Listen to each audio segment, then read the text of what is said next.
Today, we're talking about one of the most important callings that we have, teaching kids about Jesus. Whether you're a parent, a grandparent, a Sunday school teacher, a mentor, you hold a front row seat to shaping a child's faith. And here's the best part, teaching kids about Jesus isn't about being a Bible scholar or having all the right answers. It's about showing them God's love in ways they can understand, remember, and live out.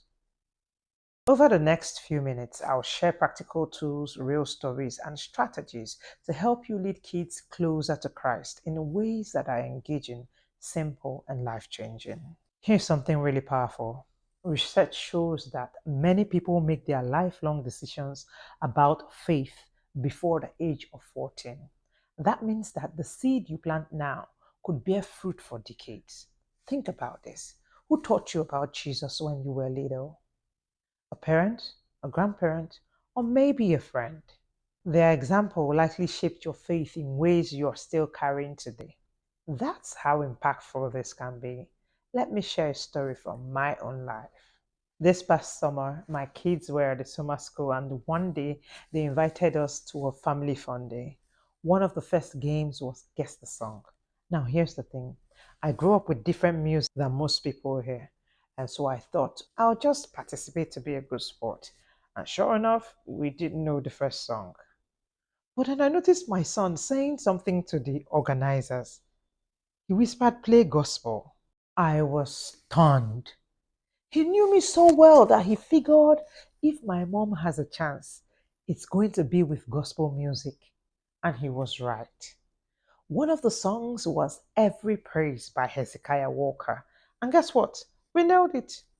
But here's what hit me harder than the game. My son had been watching me. The music I listen to, the faith I live out, he absorbed it. And it made me realize that our kids are paying attention, even when we don't think they are. So let me ask you, what are the little things your children see you do that point them to Jesus? Maybe it's the way you pray before meals, the kindness you show to others, or even the worship songs you play at home. Proverbs 22 verse 6 says, "Train up a child in the way he should go, and when he is old, he will not depart from it." And think of Timothy in the Bible. Paul reminds him that his sincere faith first lived in his grandmother, Lois, and then his mother, Eunice.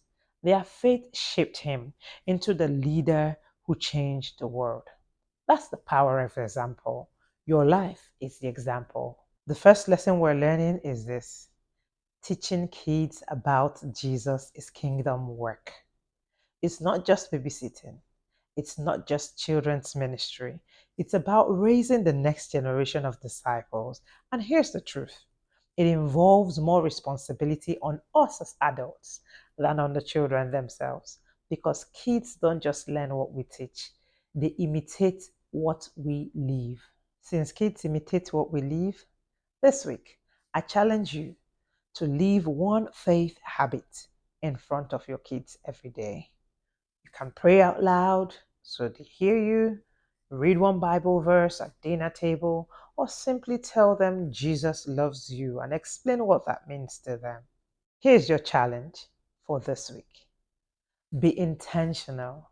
Practice this first principle, leading by example. Maybe it's singing a worship song with your kids in the car. Maybe it's letting them see you forgive someone. Maybe it's praying when something goes wrong. Small seeds grow into big faith. So, share in the comments one way you plan to live out your faith in front of your kids this week. Your idea might inspire another parent or teacher or mentor watching this right now. Friends, remember, teaching kids about Jesus isn't about being perfect, it's about being present.